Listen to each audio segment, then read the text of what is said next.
3 years ago. I was on the internet and I was looking for, I was researching something. I can't remember what it was now. And and what was it? I was looking for some kind of statistics on something. I was doing some research for this show because I always do my research before, before I present material and such. And so I was talking. I was searching and reading certain things in here. One time, when I put something in the Google, in the search engine, the results, one of the results, kind of towards the bottom of the second page, there was something about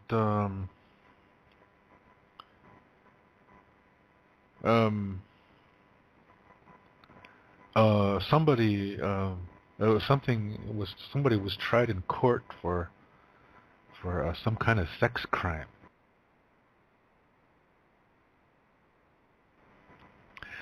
And I was like, wait, I think I know that guy.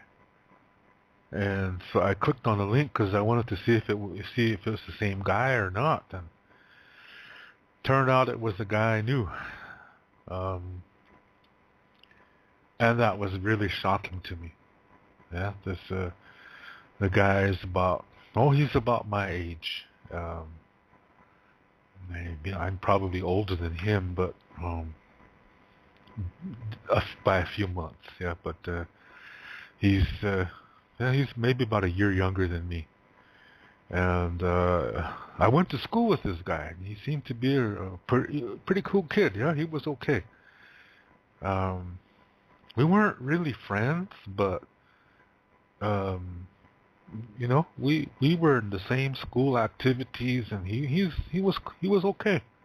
Yeah, he's a cool guy. And he comes from a kind of a big family. A couple of brothers and a lot of sisters, kind of family. And I read this thing in this news article, and it was his name, and I was really shocked. Him and his younger brother were sentenced to prison for, I don't know, 3-4 years for child molestation. They were raping another one of their brother's daughter. And this rape, these activities, because it happened several times, happened during the course since this girl was like 10 years old up until she was, I don't know, 14 or so. And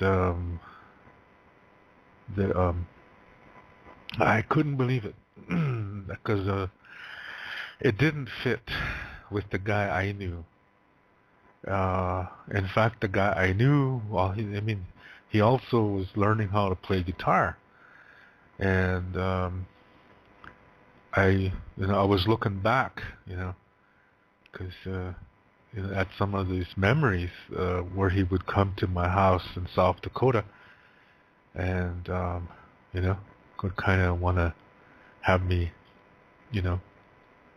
show him some things, on guitar, how to play certain things and stuff like that.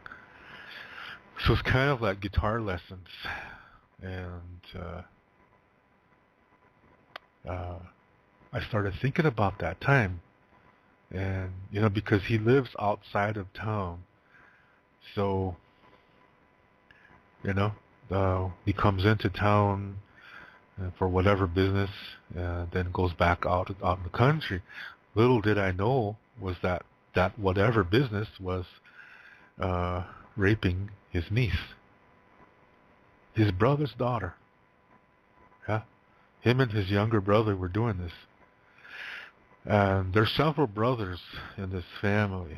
and this guy was towards the older ones, and the other brother was towards the younger one, and the father of the girl, he was towards the middle, and of the brothers. Yeah, I don't know if he knew it was going on, if he knew what was going on. I mean, or not, because the father of this girl, he didn't really stick around. Yeah, when this girl had these kids for him, he kind of just left, and so she was raising those kids on her own. And I tell you the truth, I really don't know that guy. Yeah, the father of that girl, I don't really know, but I never seen him around. And they lived relatively nearby where I lived, so I really don't know if he was home or not. But anyway, excuse me, this older one, the older rapist, I'll call him.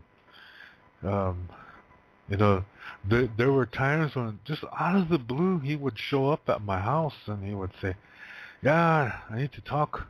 He would say, "I need to talk about something." And so I said, "Yeah, come on in." And he said, "Yeah, can we talk in private?" So I said, "Sure."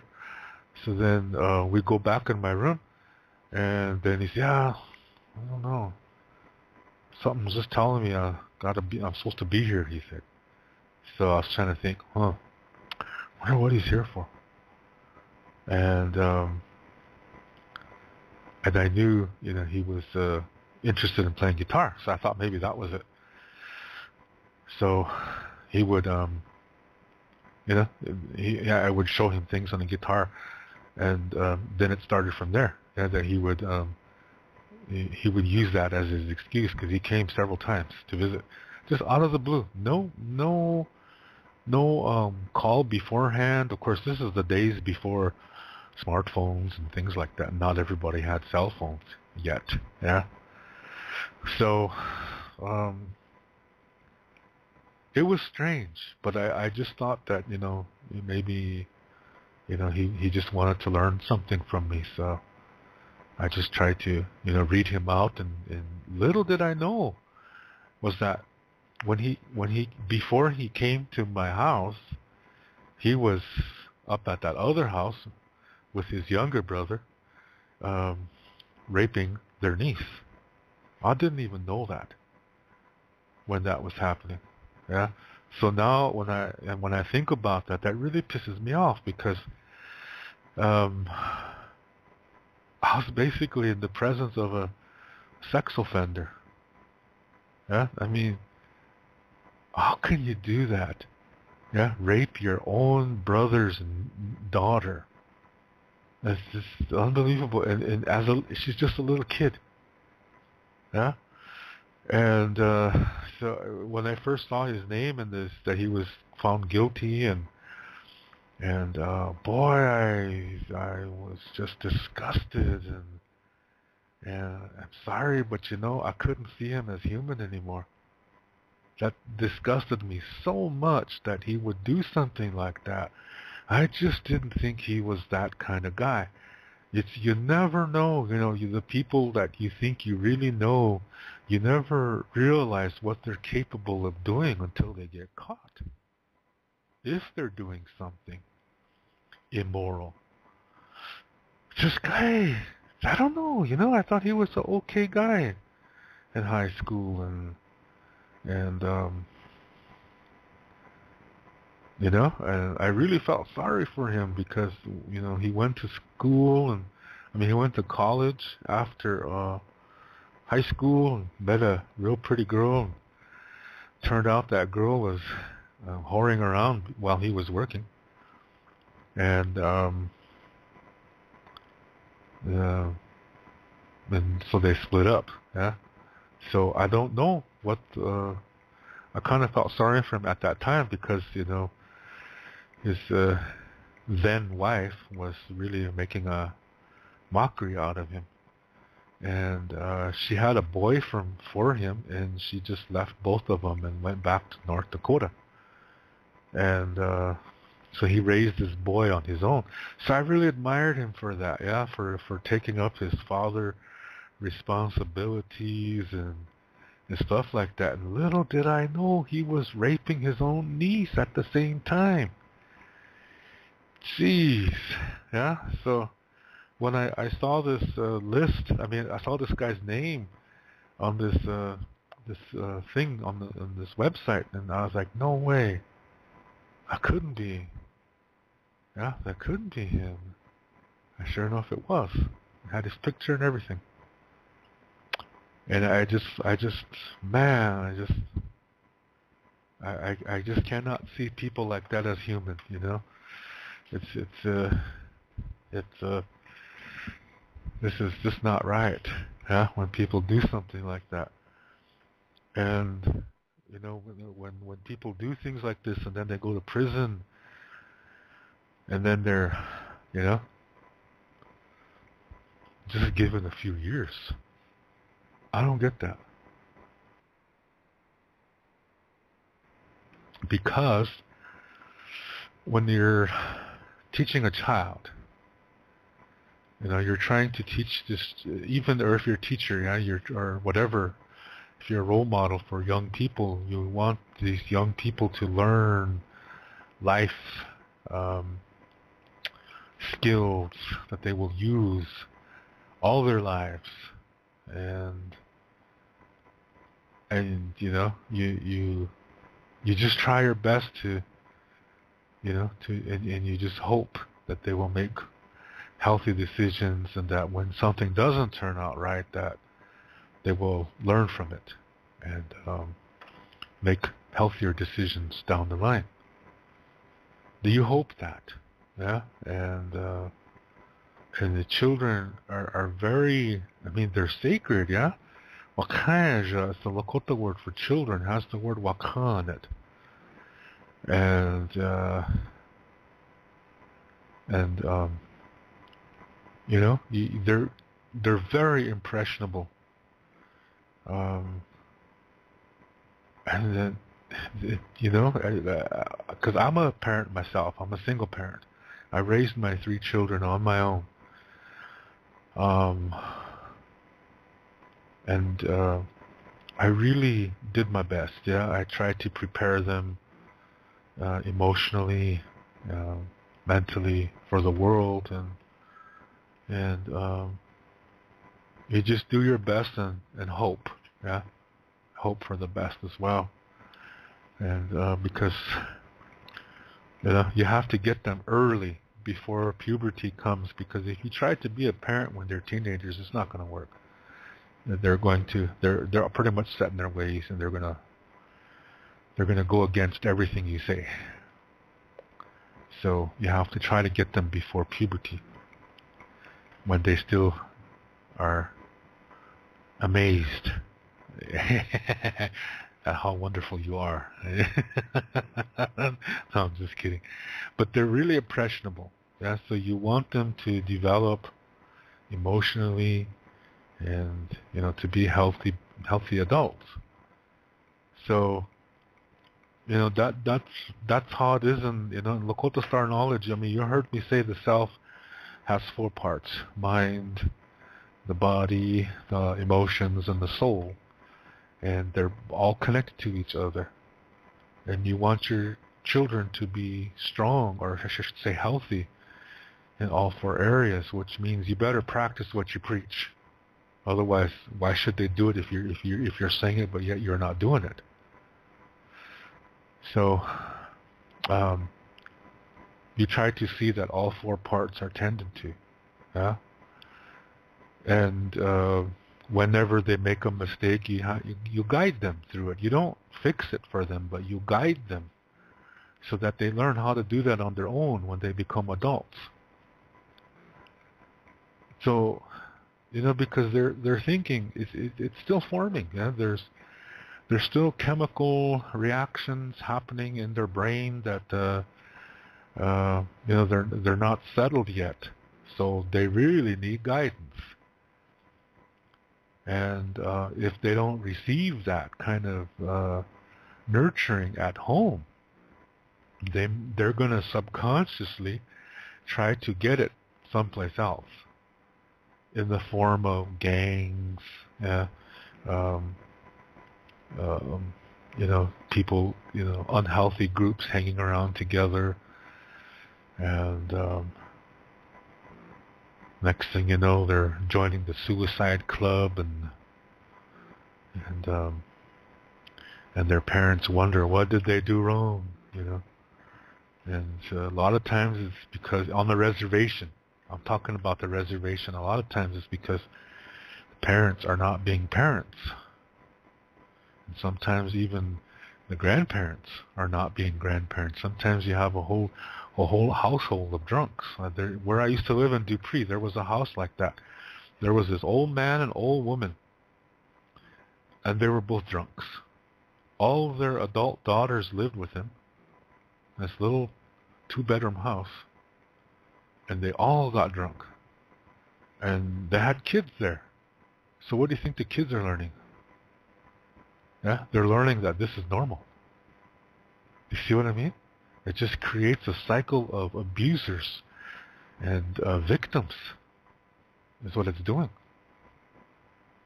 So it's really important, using Lakota Star Knowledge concepts in teaching your children things like reality begins within, how you are is what you attract, how you communicate reflects what kind of person you are.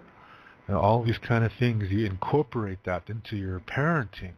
It's really important because that's going to help them develop emotionally, which means they need guidance. They can't do it on their own. Nobody can. Yeah? Some people think they can. Some people say, yeah, I raised myself. And rarely is that true. Usually they had some kind of help from someplace.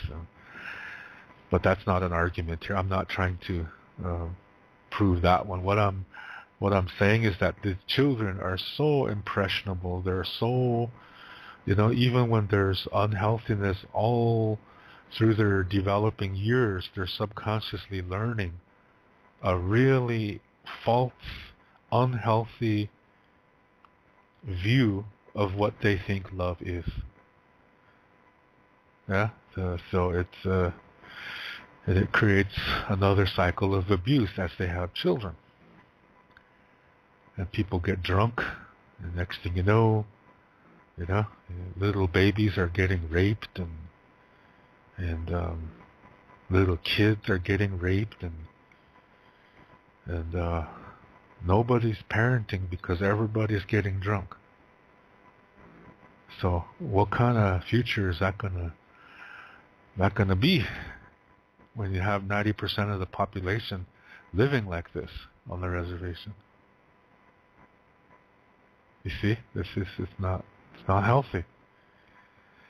So it disgusts me when I read about some guy, molesting a little kid, because it just,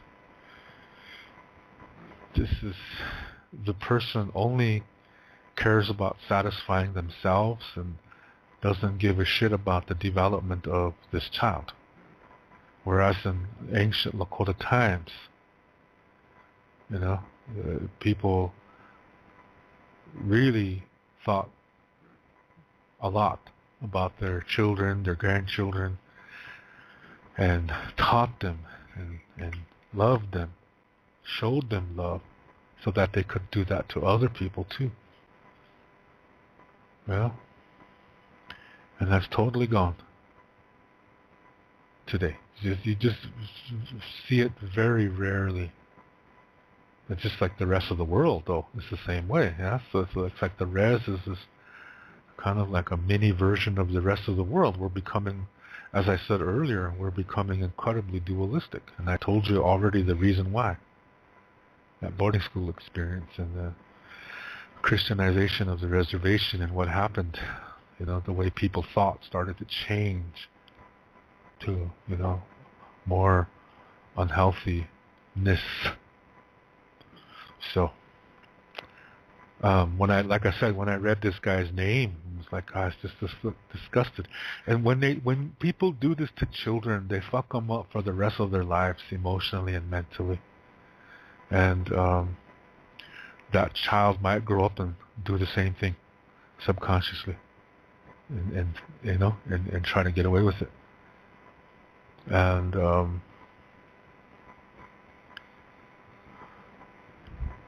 do you see what I mean? It just destroys the child when they do that. And to try to help that child pick up the pieces is next to impossible. I mean, it is possible, but it's a process that they have to, you know, put up with for the rest of their lives. There's no pill or treatment or ceremony that takes all the pain away. They have to deal with it for the rest of their lives. And these child molesters are the people that ruin these young children's their entire lives. How can you? How can if you do this? How can you? You know, it's how can you consider yourself human? Yeah, this is to me. This is just no forgiveness for that, because you know, when you violate a child like that, there's no coming back from that. Or if you rape a woman, same thing. There's no coming back from there. Or if you're just a rapist and you rape anything, even animals, because there are people who do that, you should not be allowed to be in the public whatsoever. That's why I say, you know, these when they catch them and throw them in for prison, they should be executed. Yeah, because see, it's people's taxes that pay these prisons. It's people's taxes that feed these child molesters, that feed these rapists. These rapists and child molesters can get university educations while in prison. Meanwhile, their victim becomes suicidal, becomes anorectic, becomes bulimic, becomes a borderliner, becomes you know, a person with a lot of problems. Why should the child molesters and rapists be rewarded for that? You see what I mean? So I think they should be executed, because there's no coming back from that. When you violate the sanctity and sacredness of a child and a woman, you can't come back from that. You're as good as dead. So you shouldn't be allowed to live. It's a hard call, but hey, I'm speaking for the children, and I'm speaking for the women. In Lakota culture, children, long time ago, this isn't the way it is today, because of what I said earlier concerning the early days of the reservation, the boarding school experience, the Christian brainwashing that happened, that basically most people today don't know what the ancient ways were. They just think they do, but they don't. Yeah? And what you hear is but just a Christianized version of something, and it's not really the real thing. But a long time ago, boys are raised by the warriors of the tribe, the different warrior societies, and in different warrior societies, they have, you know, they focus on certain things.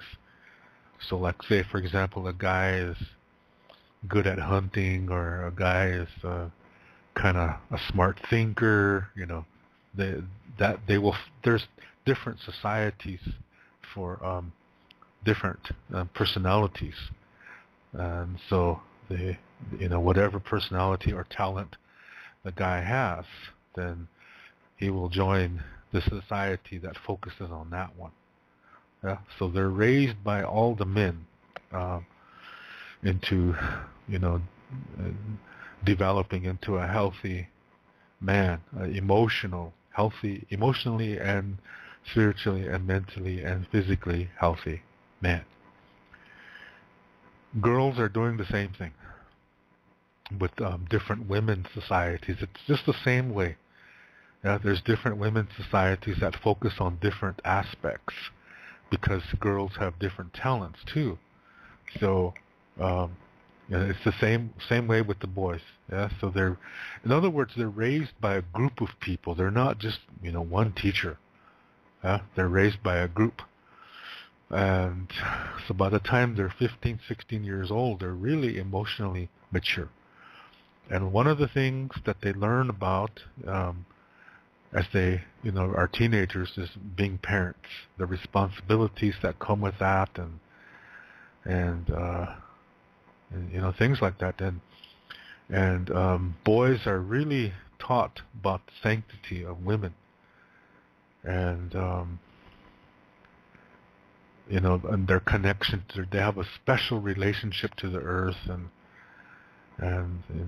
that when they're pregnant, the child is developing in the woman's body, and that it's a hard thing, but it's also a beautiful thing. That guys have to respect that and always be aware of what be aware of the sacredness of this. Yeah, that this is this is part of a universal way of life. Yeah, and so people, they're taught that since reality begins within, everything starts within you. You have to love yourself before you can love others. You have to be at peace within yourself before you can be at peace with others. You have to, you have to respect yourself before you can respect others. You have to honor yourself before you can honor others. It always starts within, because reality begins within. And even if somebody doesn't do that, you still show them respect. And respect does not mean do what I say. Respect does not mean, well, my grandma said this, so if you don't like it, then you have to put up with me. I'm gonna kick your ass. That's not respect. I saw some young Indian girls talk like that on Facebook, and they don't even know what respect means.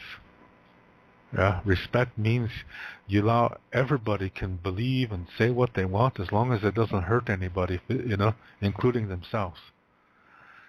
And you just allow people to think whatever they want, but they have to allow you to think whatever you want too. And as long as you don't try to force each other to accept each other's ways or prove the other one wrong, as long as you don't do that, you can walk away in peace and agree to disagree. So respect is not about agreeing, okay? So so they're taught that. So even if they come into contact with somebody who is is not too virtuous, they still show them respect. Now, respect and honor are not the same thing. They do not go hand in hand. I saw a picture that said that on Facebook one time, that respect and honor go hand in hand. No, they don't. They're two separate things. Yeah? A person who's honored is because he earned it, but respect is given to all. They're two different things. Yeah? If you cannot respect somebody, no matter how no good they are, it shows you can't respect yourself either. Respect does not mean you have to like everything. That's not respect. Yeah? Respect just means let it be. And you and people let you be too. Yeah?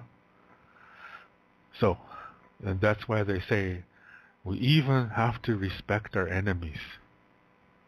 That's very important, because they have children, they drink water, they breathe air. Yeah, they are very similar to us. We're no better than they are. You see what I mean? So during this child raising, this parenting, This is including, girls learning how to respect their bodies and to, what do you call it, be mindful that there's a very sacred process that happens inside of them, of their female cycle. And it's not just a period, there's other things involved. There's other things, like intuition and just other wonderful things like that. Most men don't have that. Yeah?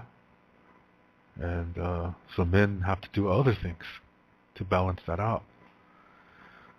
So you heard me talk about that at the beginning of the show too, that we're neither matriarchal nor are we patriarchal. We're neither matriarchal or patriarchal. We're neither one. We're something different. So guys are taught about this too, yeah, about that when they're going to be fathers, that they should not have more than 3 kids, and that each child should be at least 2 years apart from each other. In other words, don't make your wife be burdened with always carrying a kid every 9 months. Yeah? You respect your woman. You respect the woman, I should say.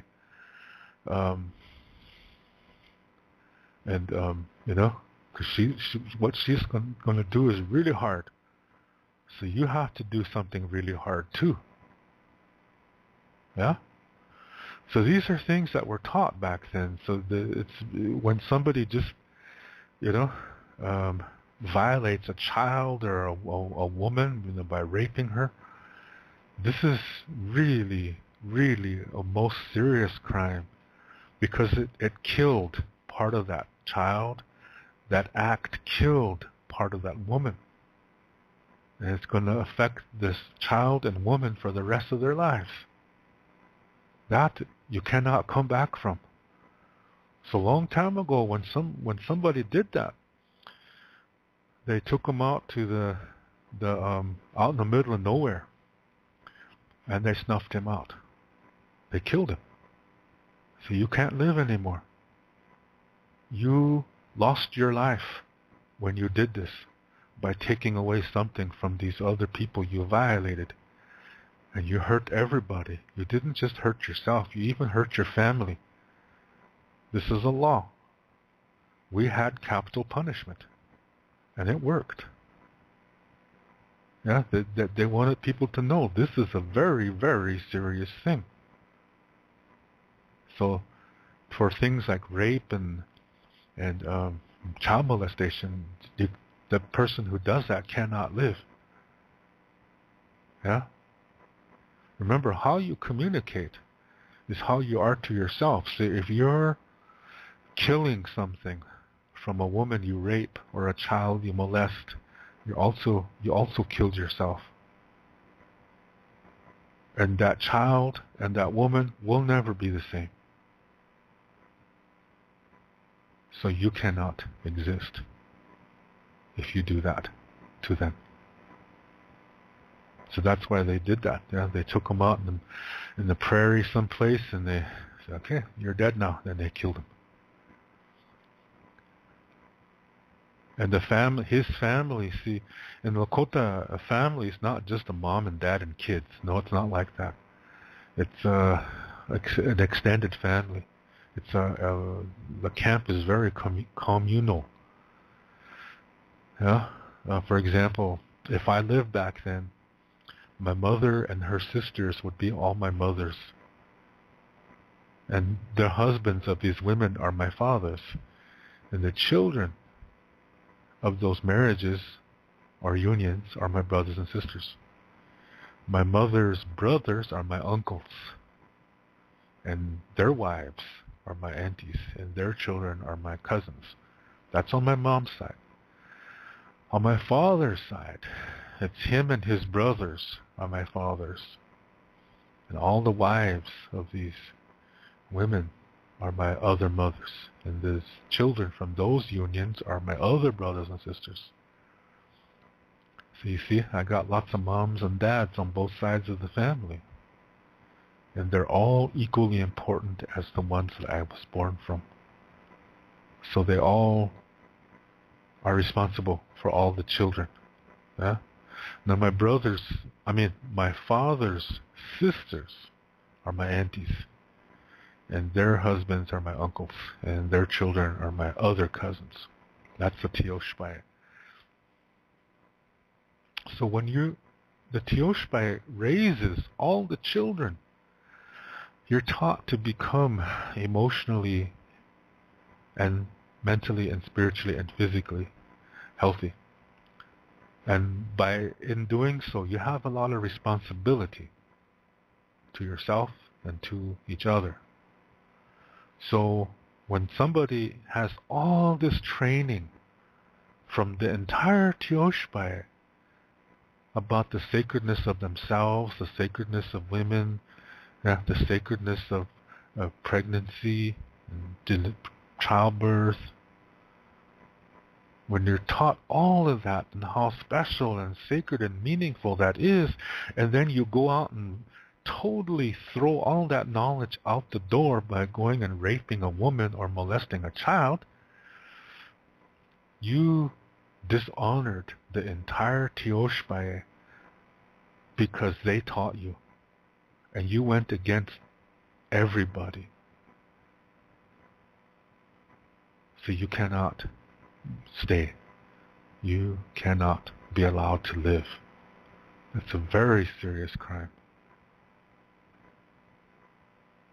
Yeah? These are the most serious crimes because these are sacred. Yeah, the children and the women with that very special connection to the grandmother earth, that's really sacred. To violate that, there's no coming back from that.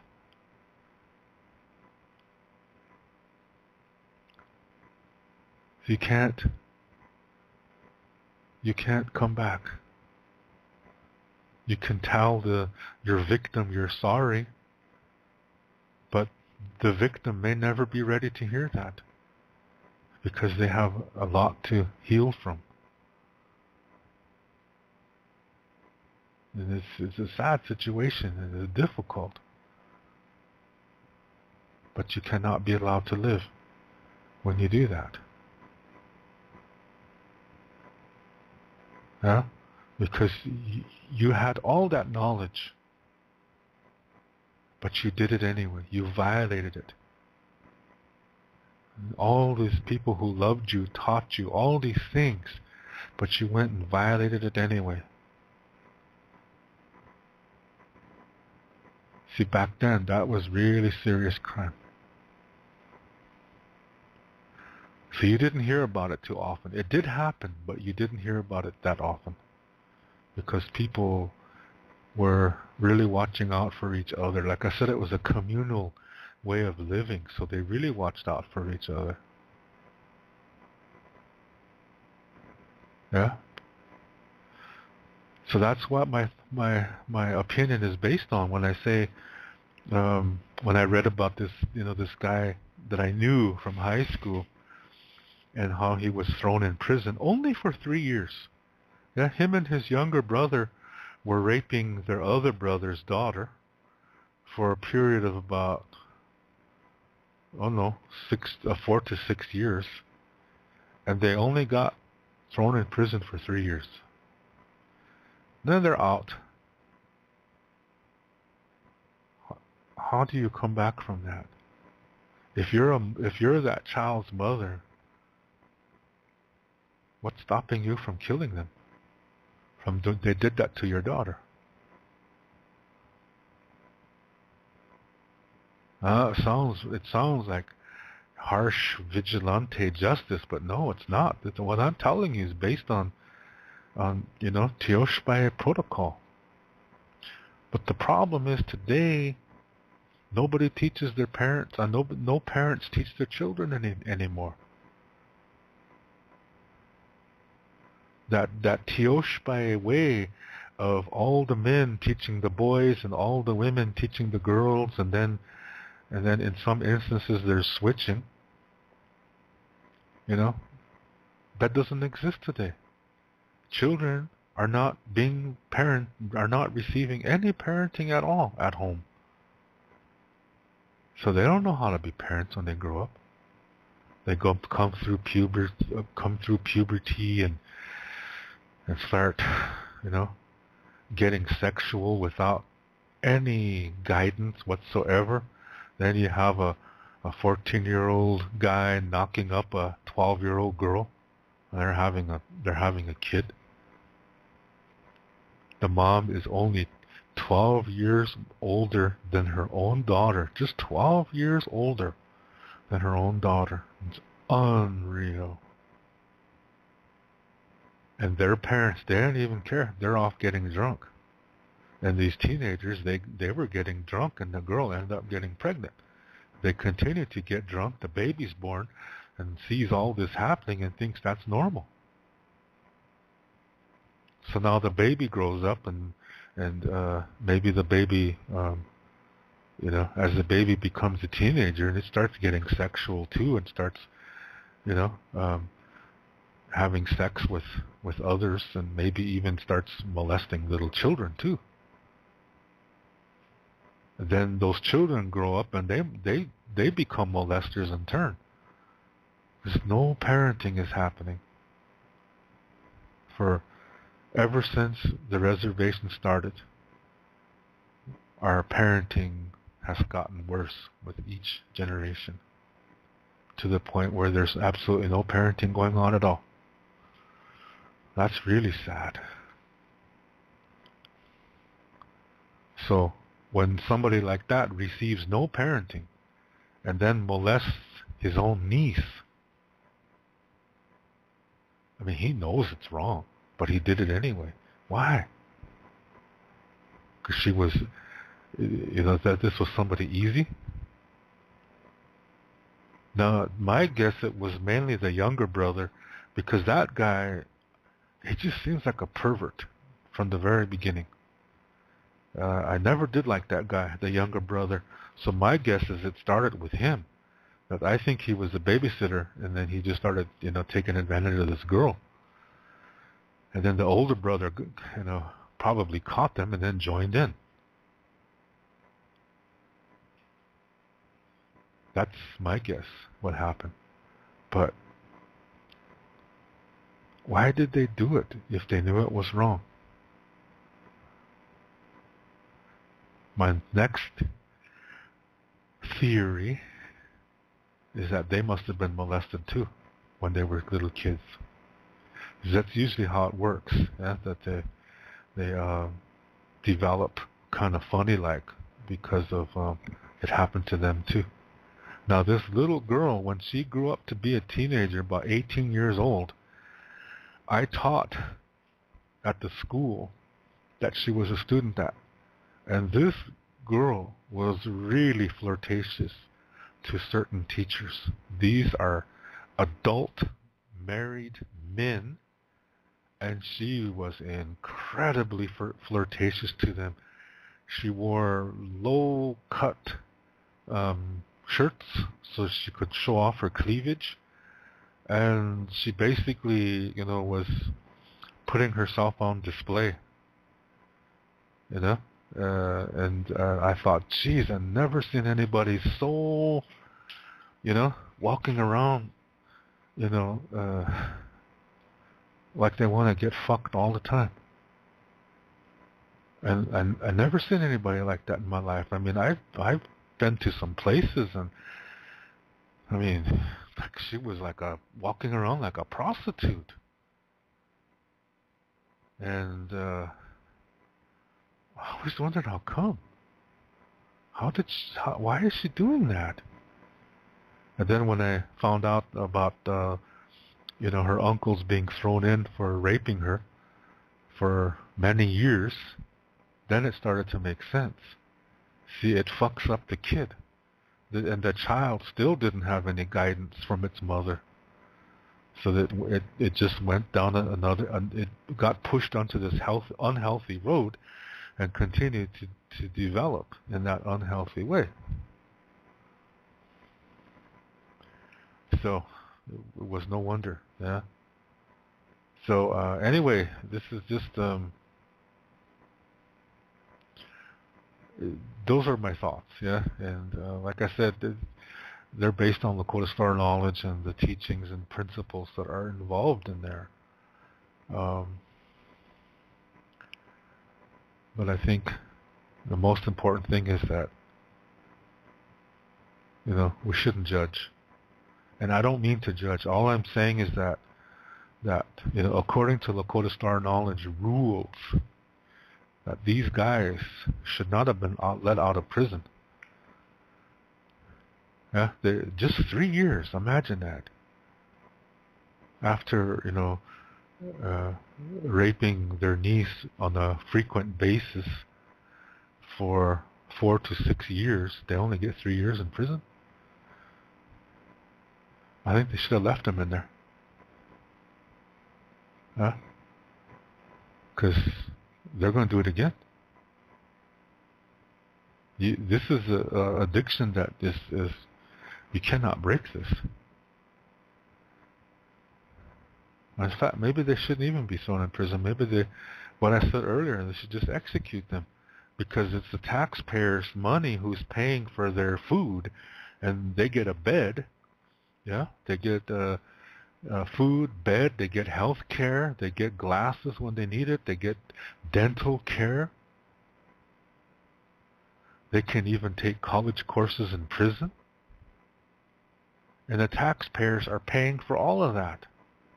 Meanwhile, their victims are receiving no help anywhere. And their lives are basically ruined. While the criminal lives, even though he's in prison, he has health care, he can get an education, he gets 3 meals a day.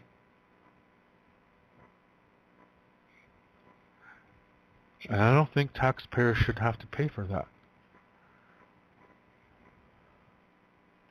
So they shouldn't be allowed to live. This is serious crime. To me, that's worse than killing a man. Because with the woman and the child, this is sacredness in there. There's something really sacred in both people, that when you violate that, there's no coming back. Yeah? Just something to think about.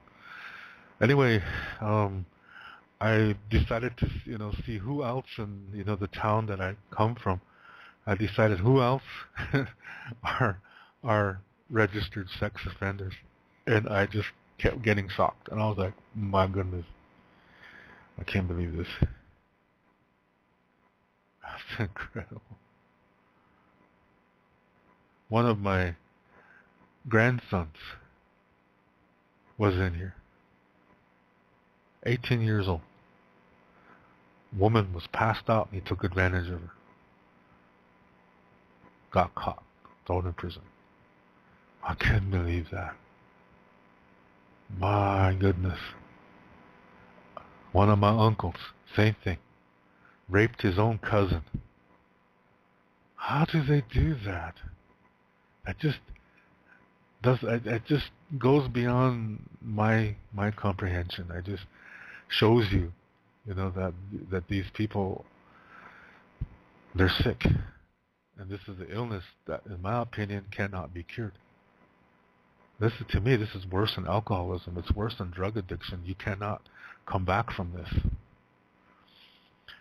About a year ago, a woman from Minnesota wrote to me and said that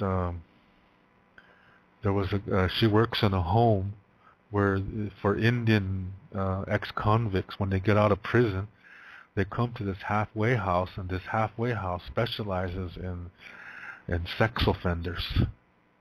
And this one guy was a Chippewa, Anishinaabe Indian, and he wanted to learn Lakota language. And she asked if I could, give him one for free, because he's a prisoner, he has no money. And I said, no, I can't do that. I cannot allow a sex offender to learn Lakota language. He lost that right when he violated whoever he did to become a sex offender. So I said, I'm sorry. No can do. So then he somehow sent PayPal payment to me for the book. And I canceled it. I said, nope, you're not going to do that. See, I take this very serious. In my work, I'm not doing it for the money.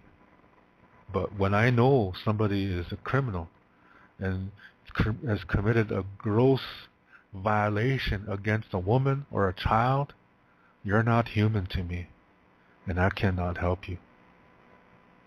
And I refuse to, because you lost that right when you did that. It's a really hard rule, but that's based on Lakota Star knowledge. Yeah? There's no coming back from that when you do something like that. So children, you have to focus on the children and the women who are the victims, because their lives are ruined for the rest of their lives. They're never going to be the same. And for their assailant who did that to be allowed to live is a slap in the face. As long as they know he's walking around, they relive that rape and that molestation every day. As long as they know that guy's walking around free. He controls their lives. And they can't help it. He's oppressing them even when he's not in contact with them. He cannot be allowed to live because of this. Yeah? So I'm not asking you to agree with me. I'm just asking you to consider what I said. It is a hard rule, but this is hey, yeah, this is the Lakota way is difficult. This is one of the reasons why. So anyway, I just ask that you think about it, nothing more. And if you are a sex offender and you're listening to me right now, please don't listen to me anymore. Yeah? Because I don't want you as a listener to my show. You are not worth it. You lost that when you violated a woman or a child. And giving yourself over to Christ doesn't mean jack shit, because that's just a myth. You'll never be worthy. Yeah? Think about that. So, that's a tough one, yeah? Anyway, I thank you for taking time to listen, to tune into this show. I really do appreciate it. And like I said, I'm not asking for anybody to agree with me, but just ask you to think about it, nothing more. And always remember, the children and the women, they're very, very sacred. Violating them, there's no forgiveness for that. And there never will be. So be careful. Ho he che tu, welo.